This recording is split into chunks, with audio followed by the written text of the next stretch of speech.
শিক্ষা সহজের আজকের একটি পর্বে আলোচনা করতে চলেছি ওয়েস্ট বেঙ্গল বোর্ড এবং সিবিএসসির 10 ক্লাসের বাংলা টেক্সট পোর্শনে পাঠ্য সুবোধ ঘোষের লেখা বহুরূপী গল্পের প্রশ্ন উত্তর। কতগুলি ধারাবাহিক পর্বে এই টেক্সট পোর্শনের উপর থেকে প্রশ্ন উত্তর আলোচনা করা হয়েছিল। আজকে মূলত এই গল্পটির বহুরূপী গল্পটির দ্বিতীয় পরিচ্ছেদের একদম শেষ অংশের উপর থেকে গুরুত্বপূর্ণ 5টি প্রশ্নের উত্তর সহ আলোচনা করতে চলেছি।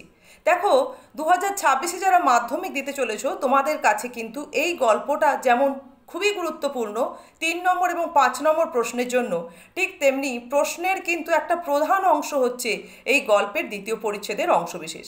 এখানে আমরা দেখব যে হরিদা বহুরূপী হিসেবে কিভাবে তার দক্ষতা প্রকাশ করেছেন জগদীশবাবুর বাড়িতে এক বিরাগীর ছদ্মবেশ বা বহুরূপ ধারণ করে, যেখানে উপস্থিত ছিলেন গল্পের কথক ও তার বন্ধুরা, এমনকি জগদীশবাবু তো ছিলেনই।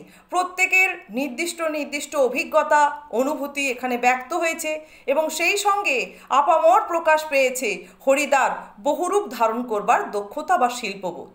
সেই অংশের ওপর থেকেই কিন্তু কী ধরনের প্রশ্ন থাকতে পারে, 5টি গুরুত্বপূর্ণ প্রশ্ন আজ উত্তরসহ আলোচনা করতে চলেছি।